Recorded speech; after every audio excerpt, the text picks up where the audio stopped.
Welcome to our channel. Welcome to another one of our videos. Okay, as you can see, the subject today is Palantir Technologies. It's been a while since we covered the stock, so we got lots of information, a lot of analyst information.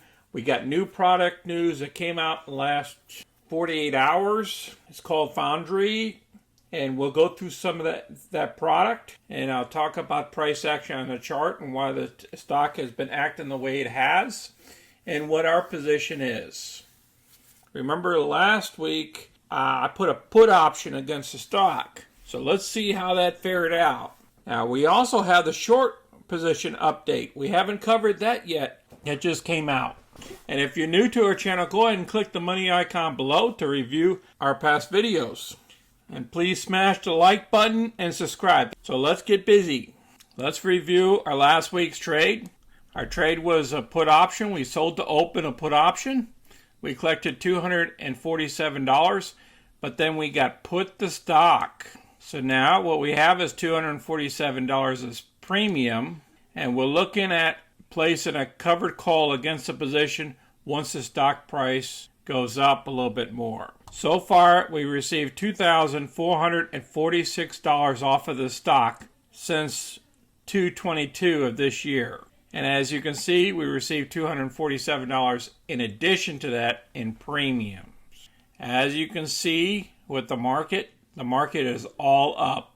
A little bit off 0.5% on all the indices except with the Russell 2000, that's up almost 2%. Whoa. So guess what? Palantir is up 2%. That's good. The same as the Russell. I like that. And currently we're in modest trading. The average trading is 52.9 million shares, even though we have like 3.5 more hours of trading left. And we only traded 13.2 million shares so far. That's incredible. And we still pushed the stock higher with low volume. Market value is $42.5 billion. Whoa, the analysts. Okay, in July right now we have 2 seller analysts. Okay, on the chart here, the analyst price targets is between $17 and $30 still. And our range is around the average. The average is about $23, so we're right a little bit short of that.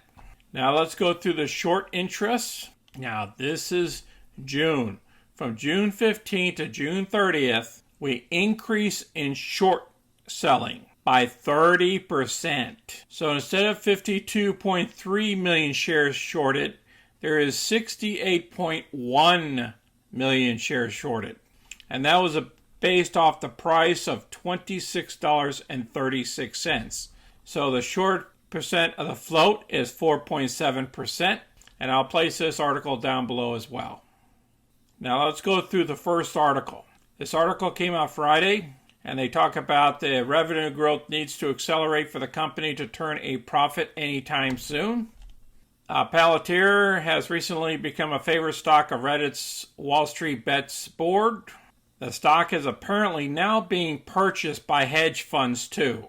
Why is hedge funds buying the stock unless they think they're going to make a profit off of it?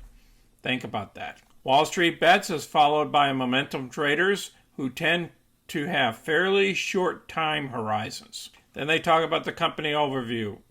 Then they talk about their latest analyst for Palantir. According to the 9 industry analysts covering Palantir Technologies, the consensus is that break even is near. They expect the company to post a final loss in 2021 before turning a profit of $37 million in 2022. However, as you can see from the chart below, the profit will be quite modest compared to the large losses the company is incurring today. Well, they're incurring loss because they're building their company and they're investing in themselves. Furthermore, the company is expected to slip back into negative territory in 2024. They're just saying this. They have no justification to say that it's going to slip into negative territory. So some of these analysts, they're looking down the road in 2024 and all this stuff and thinking they're going to take more and more losses. Well, the only way they're going to take losses if they start investing in themselves and buying out other companies and stuff. On the face of Palantir, it may not look like a great company, but there is actually a good bull's thesis too. Data and data analysts are becoming increasingly important to governments and large institutions, and these entities are struggling to keep up with the technology required to manage and analyze data.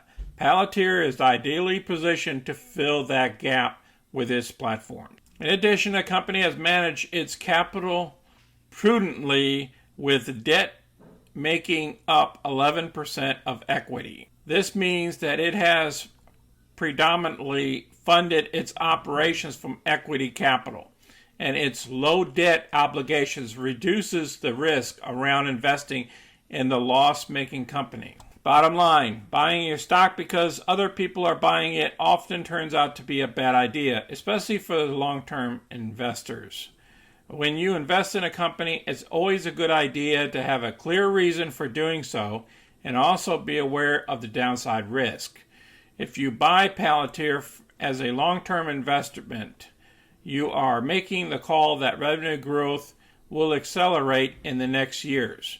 Whether this happens or not remains to be seen, so you may want to wait for more evidence or do your own research.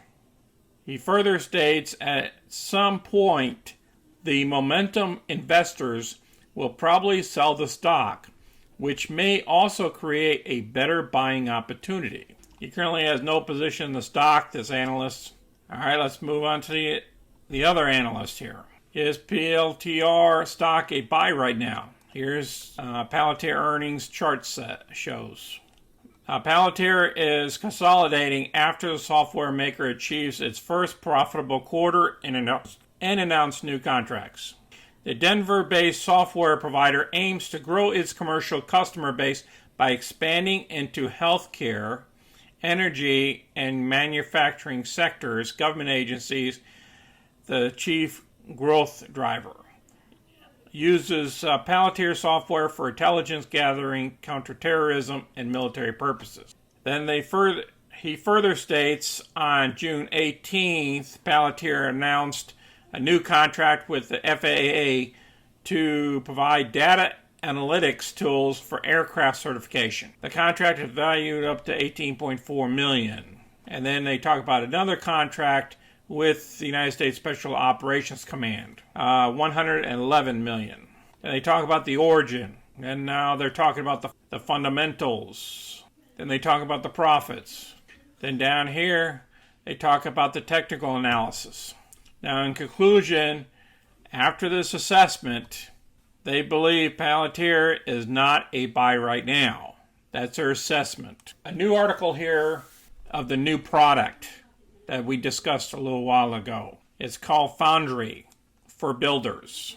Okay, this article just came out yesterday, and it states that they announced today the launch of Foundry for Builders, an initiative dedicated to supporting early-stage companies by providing them with Palantir Foundry platform. Helping support their growth for Palantir Foundry for Builders marks a continued expansion of its business beyond large organizations with complex data environments to younger companies and smaller companies as well. And then they go into this of where everything's coming out of.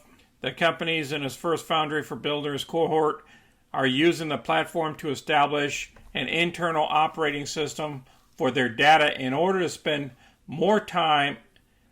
This is a long article. I want you guys to go ahead and read this article.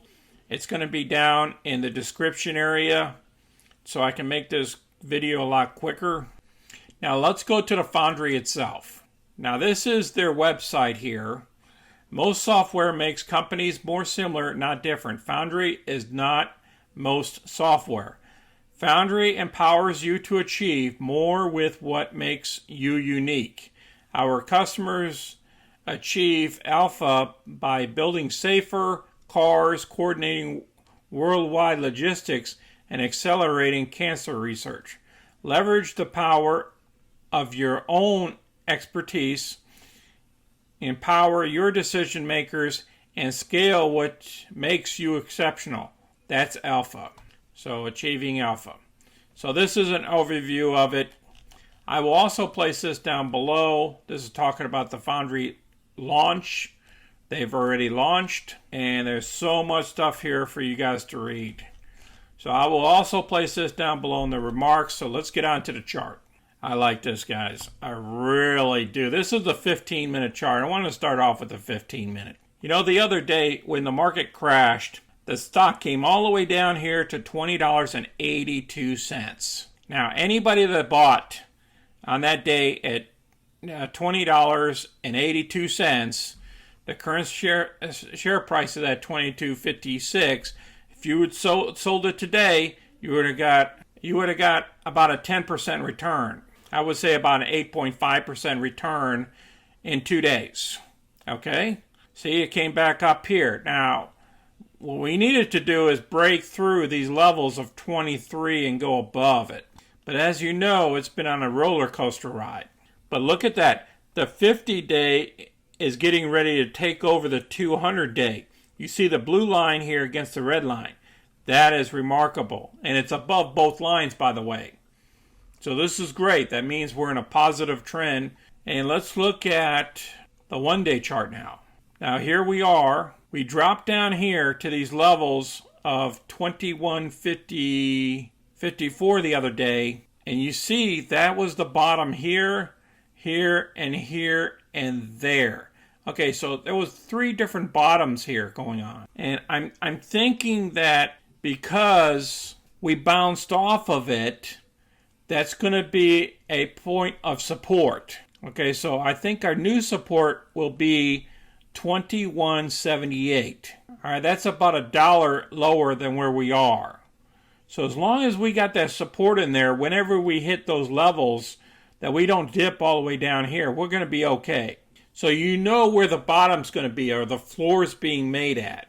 We have to look at our tops, which is going to be called the resistance area. So I think our first resistance is going to be at 23.88. So if we break through 23.88, because that's what happened here, and it fell back and it retreated. If we can break that, then we can go a lot higher up to these levels. But it's going to take a little time, and the market's kind of rocky. So I would say that we're going to stay in the 23 range, probably for the next couple of weeks, until we get to earnings. We'll have to see what they say in earnings. If you guys have any questions or comments, please place them down below. Please share our videos with others. Smash that like button and subscribe so you can get our future content. And thank you all for watching. I know this was a long video, but there was a lot of information. I want you guys to enjoy your week. Until next time, this is Sonny. I'm out.